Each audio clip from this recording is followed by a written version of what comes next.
Well, the Grow Report, of course, starting out with the drought monitor. In some areas, improvement; in other areas, drier. For instance, southeast Nebraska, an area now in the moderate drought category. We do see 58.5% of the Cornhusker State drought-free, abnormally dry category, 41.5% moderate is improved, but of course that southeast portion, northeast Nebraska, dropped from the drought, moderate. North central Nebraska is still in it, and that area out in the panhandle, it amounts to 7%. Kansas, on the other hand, 46% drought-free, 54% abnormally dry, and in Kansas, the moderate 17%, and now 0.65% in area of severe drought. Kind of a couple of counties down really from Phillipsburg this week for the drought situation. As far as 1 month is concerned, the outlook temperature-wise, we see below normal temperatures for southeast Nebraska, the eastern 2/3 of Kansas, above normal for northwest Nebraska. 3 months out, both Nebraska and Kansas looking at temperatures roughly about 5 degrees above normal for a 3-month period. So that's not way out of whack, but of course it is warm. And precipitation-wise, below normal in the precipitation category in a big way for the eastern third of Nebraska and a big share of Kansas. Both Nebraska and Kansas, overall, that 1 month, I should say, precip outlook below normal.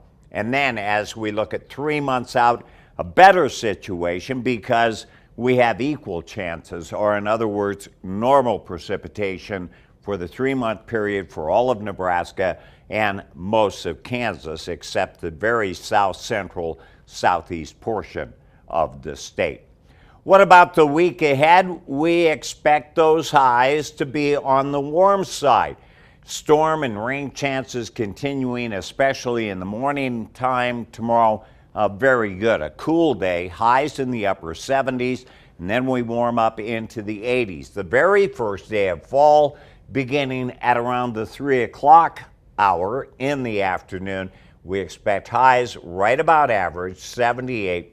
Slight chances for showers and storms Thursday at 40%, around 20% Friday. Normal is 79 for highs, 81 is what we see this week, and a little bit above normal as far as being on track when we look at overnight lows. The proverb this week: when clouds appear like rocks and towers, the earth's refreshed with frequent showers.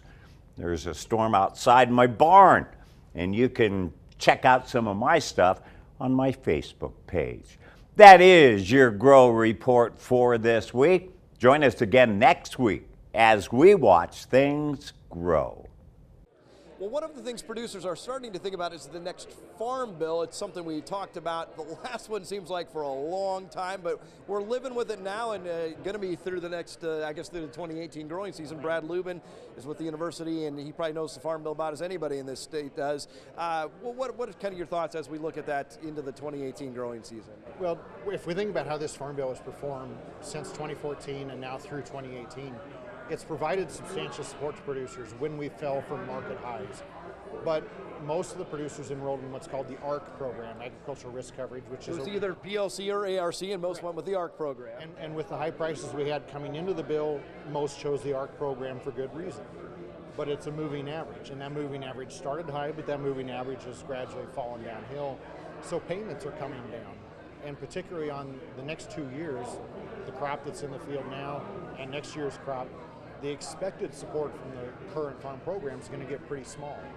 So hopefully producers have been able to adjust to lower prices, and the farm program has helped them, but the outlook ahead is pretty meager in terms of payments. You know, then we start looking at reauthorizing the farm bill. We're not looking at a radical shift this way, the way we did in the last farm bill. We saw a pretty major change in federal farm policy. But as we look at reauthorizing it, we're doing it under a presidential administration that's talking about we need to cut budgets. Right. And where does that leave us in terms of, you know, crop insurance has been one of those things that has frankly been targeted. You know, when we look at what's ahead, we think about the safety net for producers. It really is the commodity title that's in Title I of the Farm Bill, and now the crop insurance programs that are in Title 11 of the last Farm Bill. But it's that combined safety net that's important. The commodity programs really could look quite alike in the next Farm Bill. Tweaks all around, but a lot of discussion about maintaining the fundamental safety net as we see it. On the crop insurance side of the equation, that's become everybody's #1 priority. Maintaining a strong safety net starts with maintaining a strong crop insurance program. Crop insurance has become the biggest part of the safety net, which means it now has the biggest budget in the safety net, which means it's also become the #1 budget target. And so we've seen proposals to cut parts of the program or to cut the overall level of support for the program. It's an important question as to what level of support is appropriate, but it's sort of beyond question that everybody says that's the most important part. The big picture, though, you've got to manage that risk, and having that crop insurance, whatever happens to this next farm bill, just getting through 2018, managing that risk is very important. They got to manage liquidity, the cash flow, the ability to meet current cash obligations, but we have strong balance sheets, and so we've been able to defer some of those debts, et cetera. Eventually, you have to start managing for profitability and not just cash flow, and we've got to be able to factor in, calculate in profit margins at these lower prices. The farm program has helped us on the way down. It doesn't help us indefinitely. We're still managing through that. And the farm bill is the subject of our new poll question. We expect the policy to look mostly the same with some tweaks the next time around. That includes a decision between the ARC and PLC programs. If you do get to make that decision again, which way are you leaning? Follow Grow on Twitter to cast your votes, and we'll share those results next time.